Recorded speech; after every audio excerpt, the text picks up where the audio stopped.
afternoon, ladies and gentlemen, boys and girls. Welcome on board paddle steamer Kingswear Castle for our cruise on the River Dart today. Before we go any further in the trip, I do have to give you a brief safety announcement. It's very simple, it's only all of the necessary life-saving apparatus. Life rafts, life rings and life jackets, they're spread evenly around the boat and very clearly marked. In the event of an emergency, you'll be told by a member of the crew whether it's necessary to use any of the safety equipment carried on board the boat. Now we do have a full saloon bar on board if you fancy a drink or a snack. The bar is found down the large hatchway towards the front of the boat, and it's down in the bar you can get tea, coffee, hot chocolate, some soft drinks, some alcoholic drinks, and some light snacks are also available. You are more than welcome to take your drinks away from the bar, and if you do, please return your cups and glasses when finished with, and please place your litter in the bins provided. In case you need to use the toilets during the trip, they're also found down there in the bar area of the boat. If you have any questions, don't be afraid to speak to a member of the crew. Myself, Richie, Ethan and Tony will be found on board the boat's number. We also have Dan. Dan's our engineer today, and Dan will be down in his hot engine room shoveling coal and oiling the old engine. You can see into the engine room though through some viewing hatches. One of these is in front of the wheelhouse, where you can look down upon our 119-year-old engine in motion.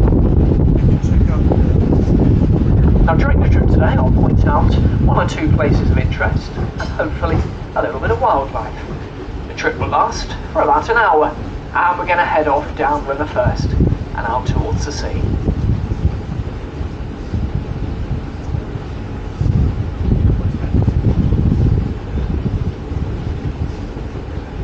Now our first place of interest on the trip is on the right hand side of the boat. We're passing what's called Above Town. Above Town is the more expensive and posher part of Dartmouth, and of course that's where I live.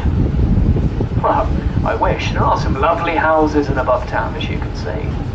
Over the last couple of years there's been lots of building work going on here, still plenty going on today.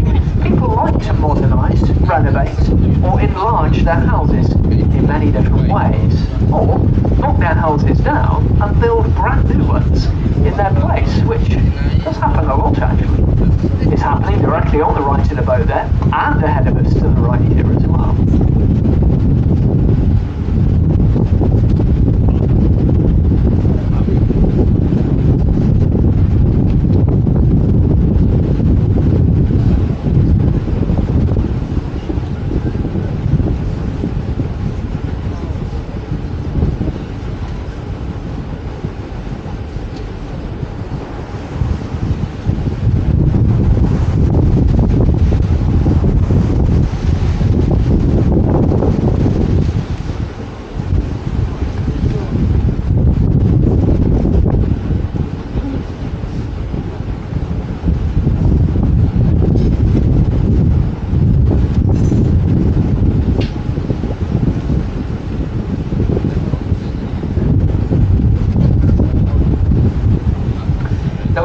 Ever closer to the river entrance, or the river mouth as it's otherwise known, and this is where the river meets the sea. The sea ahead of us is the English Channel. We've had an English Channel, a little bit choppy today. It is classified as the busiest waterway in the whole of the world. We often see very large ships crossing our horizon, although the shipping lanes are much closer to the French side of the channel, on the French coast, about 80 miles straight ahead of us.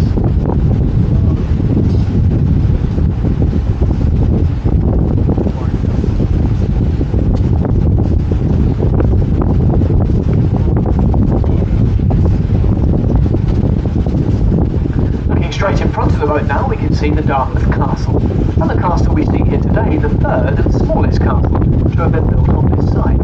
This one was built in 1480. Today it's owned by the English Heritage, and of course it's open to the public. An interesting place to come to. They sometimes fire off the old replica cannon from the battlements. And then behind the castle you can see the church of St Petrox, a 12th century church named after the old Cornish saint. The open these days, occasionally even song at a summer wedding, but as you can imagine, it's a lovely setting for your summer wedding on a nice summer's day. Directly above the church many years ago, some monks used to live. The old monks would keep a fire burning from the top battlement every night. Now we are going to make this the first turning point in our journey. Sometimes it's nice to go a little further, but as you can see it's rather rough out in the channel today. And as we turn the boat here, you will feel it rock very gently from side to side.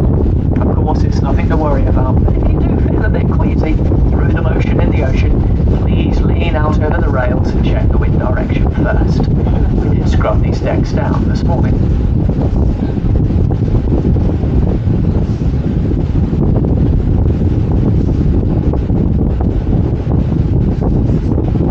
As we are turning, you'll notice there's another castle here on our right-hand side. That's the Kingswear Castle, and that's where this vessel takes its name from. Kingswear Castle was built there in 1501, and today this castle is owned by the Landmark Trust. The Landmark Trust is a company that buys up old stately homes and castles like this. They then convert them into holiday homes, as it helps to pay for their upkeep. These old buildings are really expensive to upkeep, but if you fancy playing king and queen for a week, there's your castle.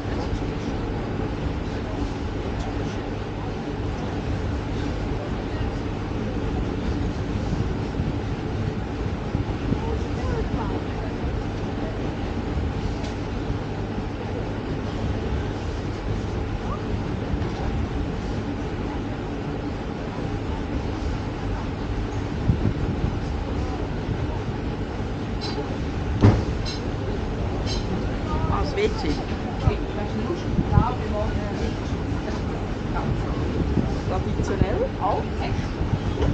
Schön.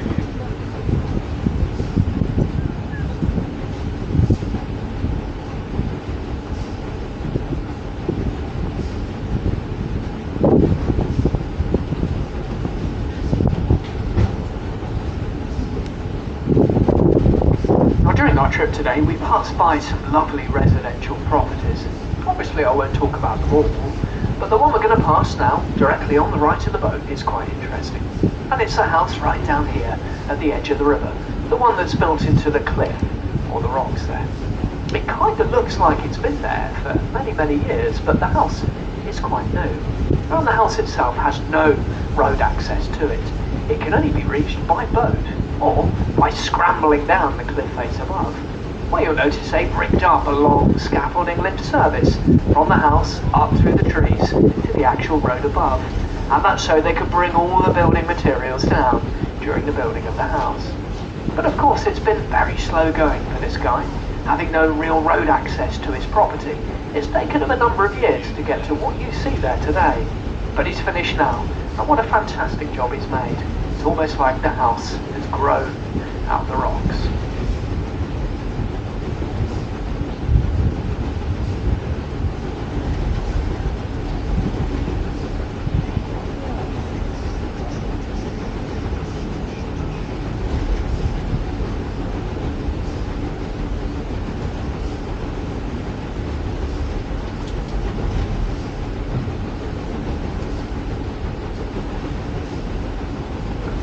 And we're also passing the village of Kingswear now on the right-hand side of the boat.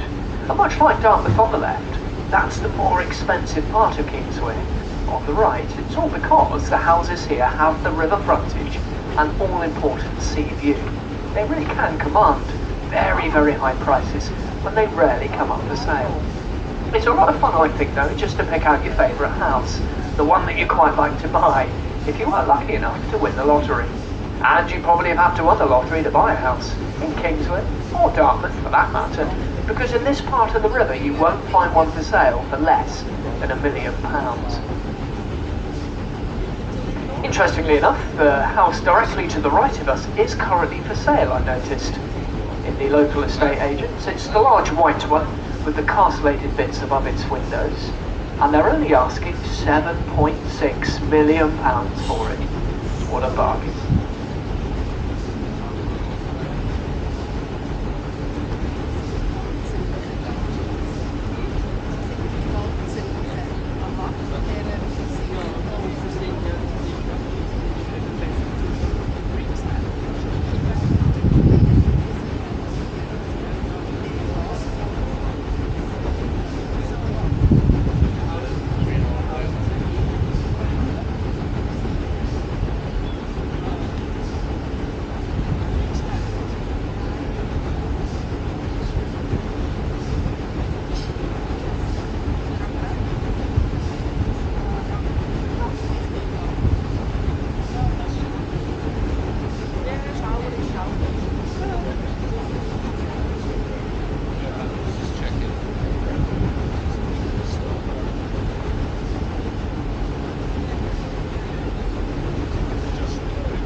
Now looking over to the left-hand side of the boat, we're about to pass by one of the oldest parts of Dartmouth.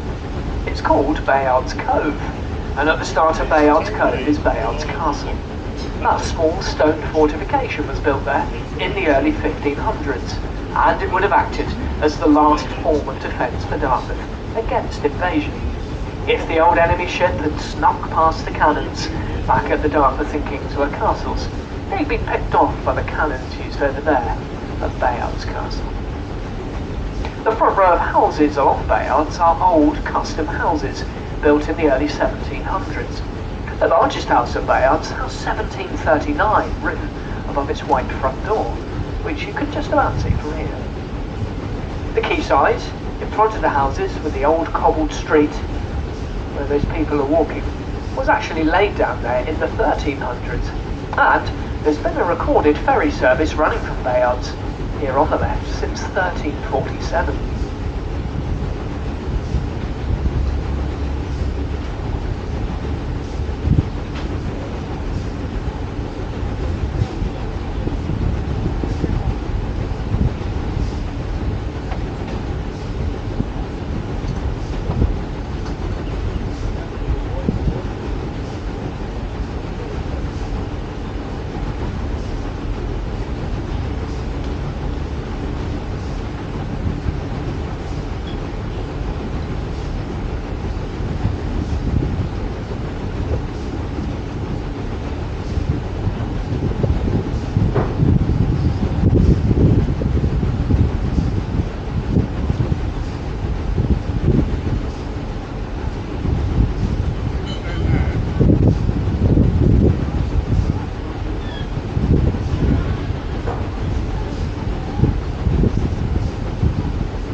Now looking up on top of the hill to the left-hand side of the boat, we can see quite a large red and grey brick building there, which really stands guard over the town of Dartmouth. It is the Britannia Royal Naval College, and this naval college was built there in 1902. The foundation stone was laid by King Edward VII, and today this naval college can cope with around 500 cadets at any one time.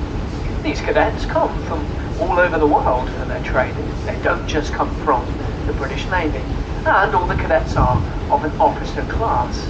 We often see these cadets on the river in their training vessels.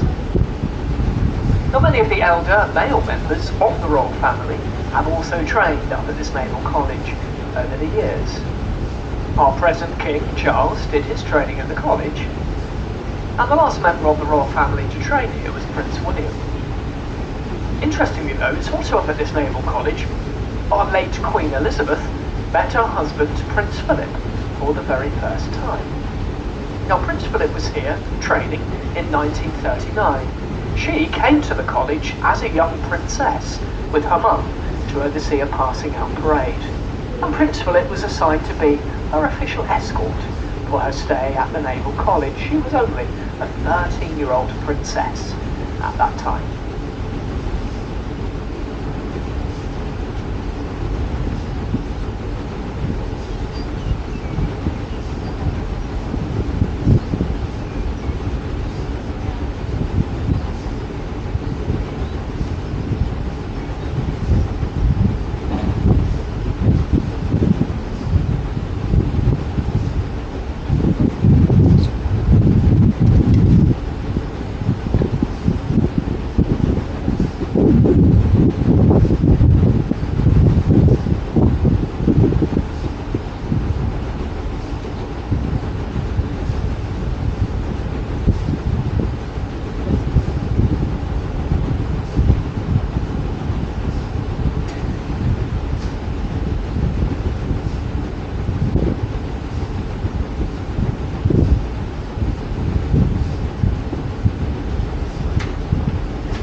Over to the right-hand side of the boat, we can see Dartmouth's car ferry here. It's busy unloading its cargo of cars.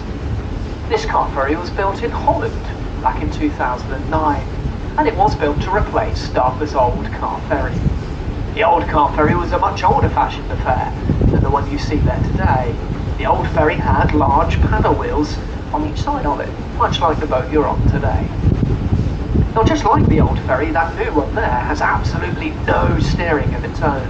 It can only go backwards and forwards across the River Dart. It can't turn left or right. It's actually guided across the river by steel cables, and it's for this reason the ferry is technically known as a floating bridge. If you look very carefully at the front and back of the ferry, you will notice the steel cable stretching from it down into the water here. And then a bit further up, you'll see them going up the slipway from the ferry to their anchor points.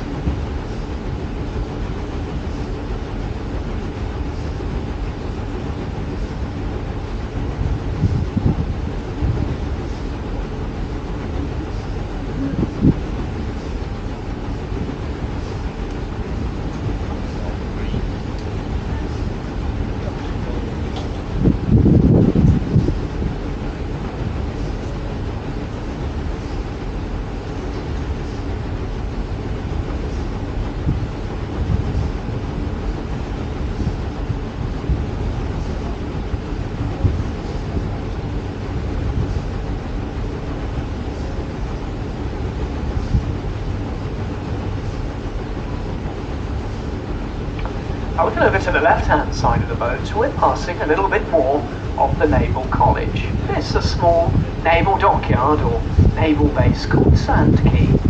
Sand Key does act as the cadets' water-based headquarters. The cadets from the Naval College moor their training vessels here, some of which we can see directly on the left, but there are some more up ahead of us there as well.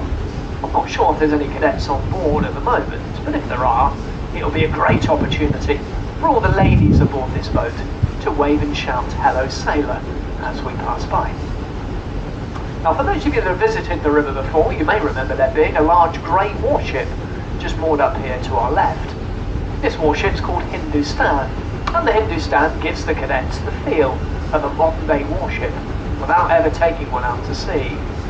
Technically, the Hindustan's a permanent fixture and never goes anywhere.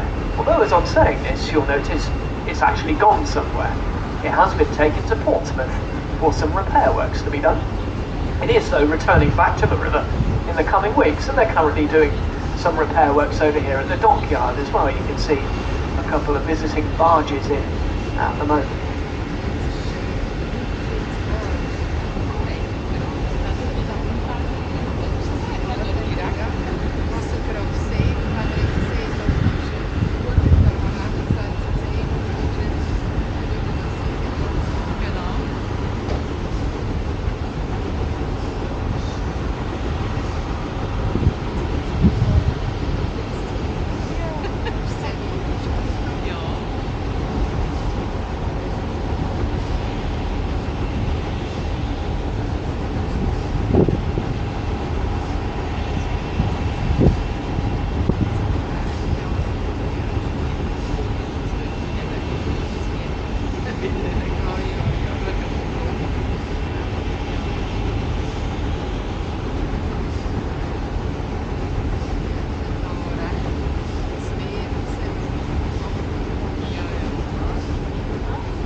Now, looking over to the right-hand side of the boat here, we're passing what's called Nos Marina. And Nos Marina stands on the former site of Philip & Son, a famous old shipbuilding and engineering yard. Now, Philip & Son was bought out by Premier Mariners a few years ago. Premier Mariners paid around £25 million for the site, but they're investing over £100 million into its redevelopment. And recently they've knocked all the old buildings down and have built these new ones in their place, which are all small boat businesses. They've also tripled the size of their yachting marina that we're passing here, which of course brings in a lot more revenue for them. They can charge you a lot of money to moor your boat at their marina. The next phase of their project, though, is to build a large 5-star hotel with lots of luxury housing and apartments on the site. This next phase starts in October of this year, I believe, and I must admit it all looks very impressive on the plans that they've released. At the building at the front here, with a very slanted roof, solar panels and nice wooden cladding, is the office conference centre, and there's a restaurant in the back of it. And then to the left of it, you can see they have this 75-ton hoist. This hoist is capable of lifting the larger boats out of the marina, placing them up onto the hard standing there, enabling the owners. It works a little different to most conventional ones because this one can lower its forks down into the water to pick up smaller boats. It then drives the smaller boats in behind the buildings and puts them into what's basically a multi-storey car park for boats. If you have a look in behind the buildings there, you can just see through the yachts as we pass lots of boats high up in the air in what's called a boat snack. A nice idea.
Now we do kind of leave the more busy and commercial part of the river behind us for a few minutes, and we head a little way up here into the countryside, where you notice the river narrows and the river banks become quite densely wooded on each side of the boat.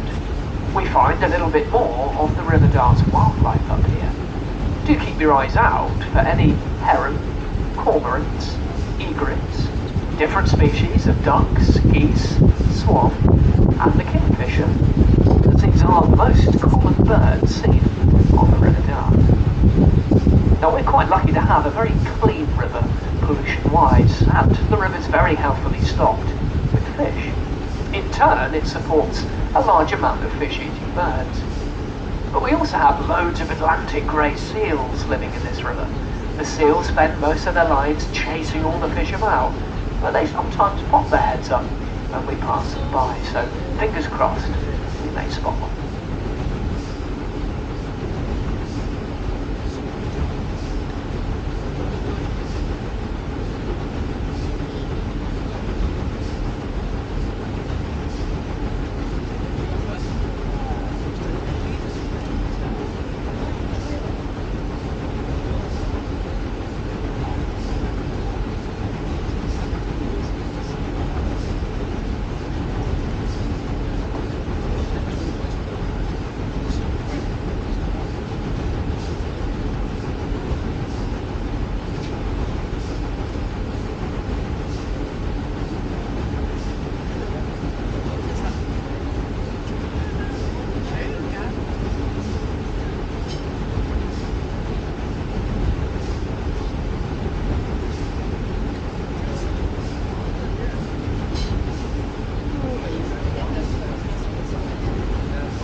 Now looking straight ahead of the boat here, we can see another lovely private residence at the edge of the river. And I think this one's definitely my favourite house on the River Dart. It's also quite a new build, as it was only built here about 10 years ago. The gentleman who's built the house, so I think he's done a really nice job, and he's made the roof of his house entirely out of copper. His idea is his copper roof will tarnish to a green colour over the years and kind of help the house blend a little better with its surroundings. He's also angled the roof of his house like that to follow the contour of the hill behind. Now the bottom floor of the house is not technically lifted, as he's turned the bottom floor into an indoor swimming pool, sauna, jacuzzi and wet bar. Very nice. Now leading up the river from this house, ahead of us to the right as far as the eye can see really, is what's called the Kingswear estate. Now the Kingswear estate is one of 3 or 4 very large estates to line the banks of this river. And the Kingswear estate was purchased by the late Dame Agatha Christie in 1938. She only paid £6,000 for this 280-acre estate, which is incredible really. Nowadays, of course, it's worth millions. It's whilst living on the estate that Agatha Christie gained a lot of the inspiration for the writing of all the plays and novels that she wrote in her lifetime. Many of these were based on this river and the surrounding area. Still today, Agatha Christie is the best-selling novelist of all time. Her works are only beaten in sales by Shakespeare and the Bible globally, which is incredible. Nowadays, though, the National Trust own her old estate, and the National Trust, of course, open it to the public. They even open up her old house as an Agatha Christie museum, although it's very difficult to see the house from the river. The house is well covered by all the leaves on the trees this time of the year. But we're going to make this the second turning point in our journey, and as we turn, look very carefully into the trees on our right. You may just catch a glimpse of Agatha Christie's old house.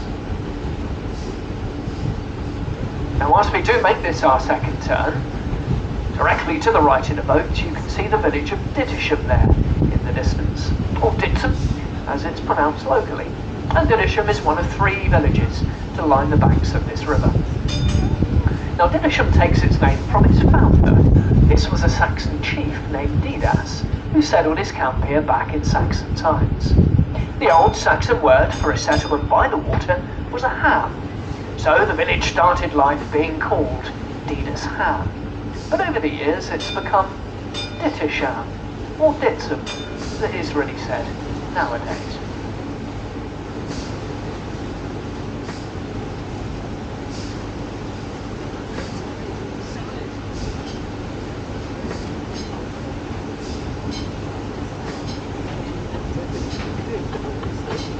Now you'll notice that we can't quite turn the boat in one go in this stretch of the river. The river's a little bit too narrow here, and this boat has a really large turning circle.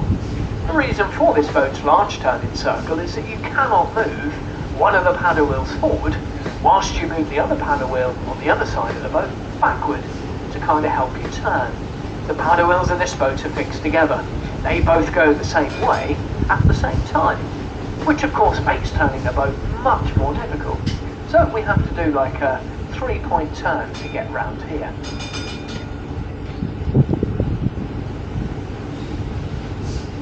Now as we have backed the boat up a little bit to complete our turn, on the left you can see the Greenway Viaduct just up in the trees there. Now that stone viaduct was designed and engineered by Isambard Kingdom Brunel back in the 1850s, originally built to carry the line of the Great Western Railway. Today the viaduct's used by the Peckham to Kingswear steam railway, which I'm hoping we'll see a little later in our journey. When Brunel built the viaduct there though, he wanted to build it across the river and actually run his train track on the right hand side into Dartmouth. Dartmouth was a much more popular destination than Kingswear. But at that time, there was very fierce opposition to his plans by the local landowners here. They didn't really want to sell him their land, so a special Act of Parliament was introduced to stop Brunel from building a bridge across this river. Brunello was so sure he'd get permission for his viaduct, he went ahead and built a train station down in Dartmouth before he got permission. Or didn't, as it turned out. But this train station still stands in Dartmouth today. It's the only train station in the country never to have, or never to will have, track or train run to or from it. All of you will walk past this building when you get off the boat later. The building today is called the Embankment, but it's still painted in the old Great Western colours of chocolate and cream.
left-hand side, we're passing by Nos Marina once again. And as I mentioned earlier, Nos Marina stands on the former site of Philip and Son, a famous old shipbuilding and engineering yard. Philip and Son started its life here back in 1858, and over the years they built and repaired many, many vessels. A lot of their works were done during the war efforts. They built around 400 boats for the Admiralty during these war times, and at one stage employed 800 people to work the old yard. Now they also built the boat that you're all sitting on today. Tidal steamer Kingswear Castle was built here on the left back in 1924, so this boat is 99 years old this year. Although the engine that powers this boat along is older. The engine was built in 1904 by Cox & Co. down in Falmouth, so the engine's 119 years old this year. And that's the engine that you can see working away down the viewing hatch in front of the wheelhouse. Now the Kingswear Castle that you're sat on today is Britain's last remaining coal-fired paddle steamer left in operation today, and we burn about half a ton of Welsh coal every day.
Carefully to the left of the boat, just up into somebody's garden, you'll notice the River Dart's most exotic piece of wildlife is staring back at you, because there is a life-size silver giraffe just standing in somebody's garden. Not something you see every day.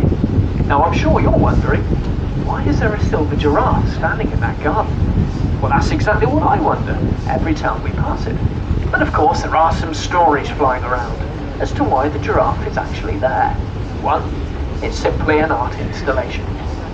Two, the gentleman who owns the house next to it was in fact given this giraffe after making a large cash donation to Colchester Zoo. And the third story, which is definitely my favourite, this is apparently what the gentleman spent the settlement money on from his divorce, and the giraffe now stares directly at his ex-wife's house.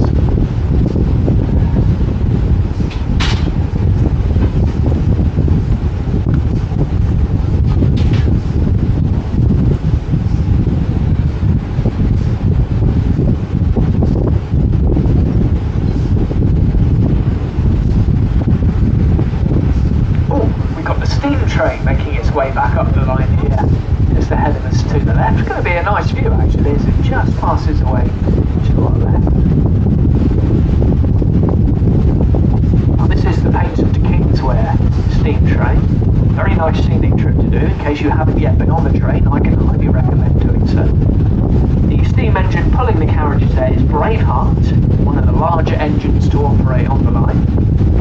And the carriages of the train, you'll notice, are still painted in the old Great Western colours of chocolate and cream, as this is formerly a Great Western main line here. Many years ago, you could have caught a steam train from the village of Kingswear down ahead of us, right the way up to Paddington Station in London.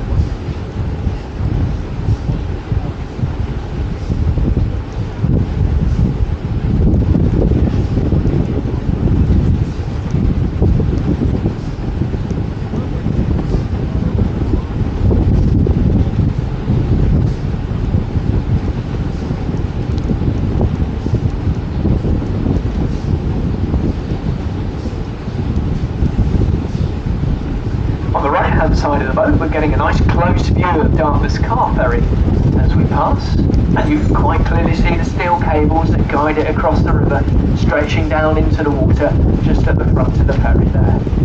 Now you might be looking at the cables of the ferry and wondering if they've ever snapped.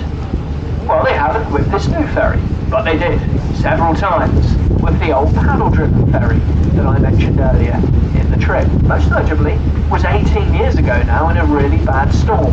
The ferry came halfway across the river, fully laden with cars, and the cable snapped due to the very strong wind and tide that day. The ferry then drifted really quickly towards all the boats on our left-hand side. Now, of course, the ferry had no steering at all, so it was in a spot of bother. But thankfully, there was a quick-thinking young deckhand aboard that day. He quickly jumped the anchor over the side of the ferry. Very quick thinking. Perhaps a little too quick, though. He hadn't checked to see if the anchor was actually attached to the ferry. It wasn't.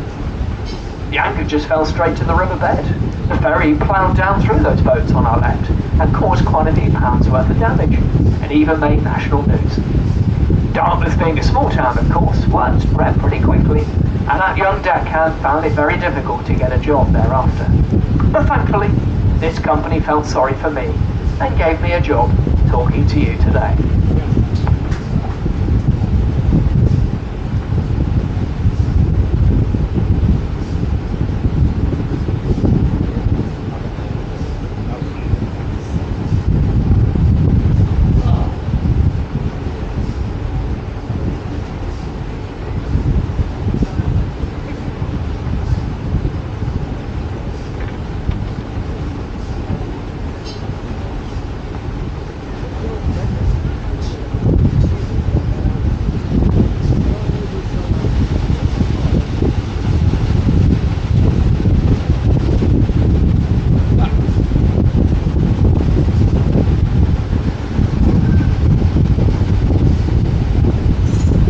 Now folks, we are back in the sunny harbour of Dartmouth. We are heading for the town pontoon, which will make it the end of the cruise for you in a few minutes' time.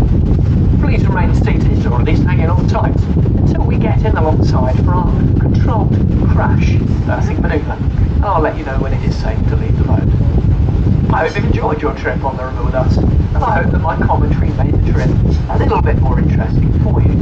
Most of it was actually true. Now, it's been a long tradition on this river, which dates back to the original paddle steaming days, of placing the old skipper's hat in the gangway as you leave the boat. So if you have enjoyed the trip and commentary, anything placed in, which is of course purely voluntary, is then split out between the crew, heavily taxed, and given to the government. Now folks, enjoy the rest of your day in Dartmouth, and if you are staying in the area, I do hope the sun shines nice and brightly for you. Come back and see us again though in the not too distant future. But if not till next summer, I'll take this opportunity to wish you all a Merry Christmas and a Happy New Year. And on behalf of myself, Richie, and the crew of Paddle Steamer Kingswear Castle, thank you for travelling with us today. Bye bye for now.